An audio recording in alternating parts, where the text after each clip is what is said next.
इसके बाद just to put it down, we are putting numbers behind. Can we afford it?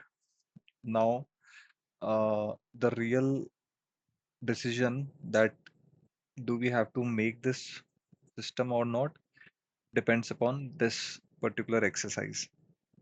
And in the previous lectures, हमने पढ़ा economical feasibility, asks can we afford it.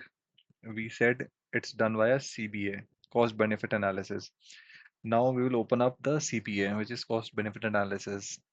It basically gives the list of all the cost, list of all the benefits, then proof benefit outweighs cost. जैसे कि नाम में ही लिखा है CBA, तो सारे के सारे कॉस्ट कैलकुलेट और लिस्ट किए जाते हैं, सारे के सारे बेनिफिट्स लिस्ट आउट किए जाते हैं, देन दोनों में अगर बेनिफिट्स आउटवेट कर रहा है कॉस्ट को, तब डिसीजन होता है to go head with the development. And there is a golden rule that benefit of a delivered project must outweigh its cost. Now, but what is the definition of CBA? Cost benefit analysis is a systematic technique to estimate all costs and all benefits of a proposed system. In money terms, we can decide if it's economical worthy or not. And उसको करने के 4 simple steps होते हैं. पहला step होता है to identify the uh, all the cost that the project will incur. Basically एक project में होने वाले जितने भी कॉस्ट होते हैं, including resources, environment setup, infrastructure, जितने भी प्रोजेक्ट के कॉस्ट हो सकते हैं वो सारे लिस्ट किए जाते हैं. फिर सेकंड स्टेप है कि आइडेंटिफाई किया जाता है इन सारी कॉस्ट की values and benefits. Then third step compare किया जाता है कि आप बेनिफिट एक्सीड कर रहे हैं सारे कॉस्ट को विद मार्जिन फॉर रिस्क. ऐसा नहीं होगा कि एकदम नेक टू नेक वो क्रॉस करेगा, हमें कुछ एक्स्ट्रा बफर और मार्जिन लेके चलना होता है फॉर अनसर्टेनिटीज. तो थर्ड स्टेप में बेनिफिट को कंपेयर किया जाता है कॉस्ट से. फिर फाइनली अगर कॉस्ट ज़्यादा है तो नो गो डिसीजन होता है, एंड अगर बेनिफिट ज़्यादा है तो गो डिसीजन किया जाता है by the analyst to the management to take the final call. Then from the textbook, the type of cost to capture. There are different types of cost. One is development cost, which is जैसे कि salaries, tools, software licenses, hardware procurements, जो कि building phase में लगते हैं. इन सबको कहते हैं development phase cost. Then there is a thing called as setup or one-time cost, which is installation, data migration, training and change management at go live. This is primarily at the stage जब development हो चुकी होती है and project go live करने वाले होते हैं उस स्टेज पे. Then the third is operational and running cost, which is the biggest cost of any project because it takes recurring payments. For example, website hosting, then there are licenses that you need to purchase. For example, if you have a project that is having Zoom integration, so you have to purchase Zoom license. Then you have supporting staffs for maintaining the project. Then you have electricity or space utilization, and all those things as part of operational and running cost. Then what are the different types of benefits? So one benefit is tangible, which you can measure in money, and the second type of benefit is intangible benefit, which is hard to put down in numbers. So tangible benefits you can consider increased revenue and lowered running cost, reduce staffing, saves time. These things are your tangible benefits. Then there is your intangible benefits. For example, like better customer satisfaction is there, improved brand image is there, higher staff morale is there, or strategical positioning, things that you do comes into intangible category. Cost are also tangible. For example, the way we compared the benefit, वैसे ही cost जो होता है, खर्चे खर्चे भी दो categories के होते हैं, टेंजिबल जिसको रुपीस में मेजर किया जा सके, और इनटेंजिबल कॉस्ट जैसे कि the lost moral during the transition. Quick question: which of these is the best classified as an intangible benefit? So answer is option C. Improved customer satisfaction is a intangible benefit at you can't be put in rupees directly. The other three are tangible and can be measured in terms of money. Now the three most famous techniques to compare the cost and the benefit is payback period, which is time bound, which states how long until benefit pays back the cost. These are some techniques कि कितना time लगेगा जब तक जो benefit starts giving और paying back the cost.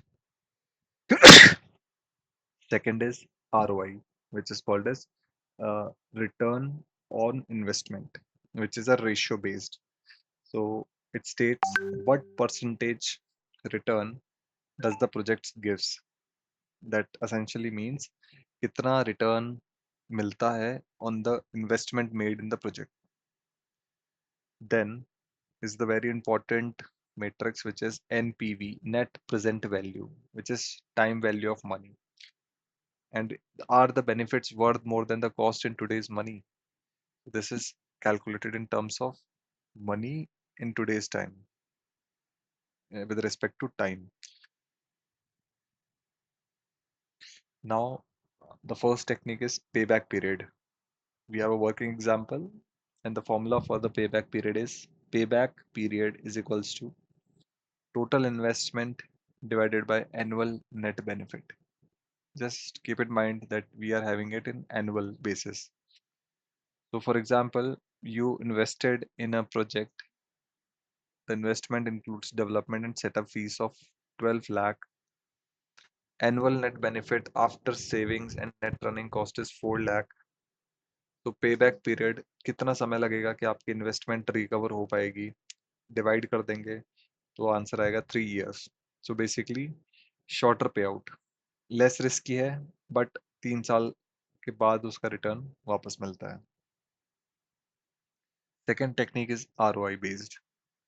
ROI, return of investment, is equals to net benefit divided by total investment into 100. जैसे कि 12 लाख की इन्वेस्टमेंट करी है और टोटल बेनिफिट आपको 5 साल में 20 लाख रुपए का हुआ है, तो नेट बेनिफिट हुआ है टोटल 8 lakhs का. एंड तो project is a healthy project with good ROI. Limitations, ये इग्नोर करता है कि when the money will arrive. Money arrival is dynamic. Then the last technique is net present value. So the net present value, the idea is that let's say 1,000 rupees today is in 3 years, let's say inflation and everything comes in. What is that 1,000 rupees more worth the 1,000 after 3 years? NPV brings all the future cash flow back to today's rupees. For example, let's say each year cash flow is discounted by a chosen rate 10%, and NPV will be equal to sum of discounted benefits minus sum of discounted cost. So again cost minus benefit minus cost. So अगर NPV 0 से ज़्यादा है तब तो project economical है. अगर NPV net present value 0 से कम है सो प्रोजेक्ट लॉस में है. तो which technique tells you what? जो तीनों टाइप्स की टेक्निक है, तीनों टाइप्स की टेक्निक में क्या क्या आंसर्स होते हैं, क्या प्रोज एंड कॉन्स हैं. तो फर्स्ट जो टेक्निक थी पे बैक टाइम, उसमें ये पता चलता है कि जितना मैंने रिटर्न इन्वेस्ट किया है उसका रिटर्न कितना जल्दी आएगा. तो उसमें बेनिफिट्स को कैलकुलेट नहीं किया जाता है, उसमें देखा जाता है कि कितना फास्टली वो रिकवर होगा. देन इज ROI, कितना परसेंट आएगा. is calculated by ROI. NPV आपका ये आंसर करता है कि क्या ये वर्थ है in today's time. Major mainly time is the key factor here. Discount rates चाहिए उसमें to calculate. Then a quick question: which technique explicitly accounts for time value money? So the answer is NPV, net present value. Then few exam traps like forgetting operational cost. Running cost is the most important, commonly missed cost type. Tangible is equal to intangible. No, tangible is measurable and intangible can't be measured. Payback is equals to ROI. Payback is time. ROI is in percentage. Hmm. So NPV without discount, the whole point of discount in future cash flow. Now a quick recap what we did so far. Now a quick practical question before leaving. Let's say एक project है जिसकी cost 10 lakh रुपए है और उसकी savings होने वाली है 2.5 लाख साल का, और ये रहेगा 6 साल के लिए. तो कैलकुलेट करना है कि पेबैक पीरियड और आरओआई कितना है, and out of these two which should we go for. So you can answer this question into the comment section. I will pin the best one. And in the next lecture, we will cover requirement analysis and the SRS document. Thank you so much. Subscribe and like.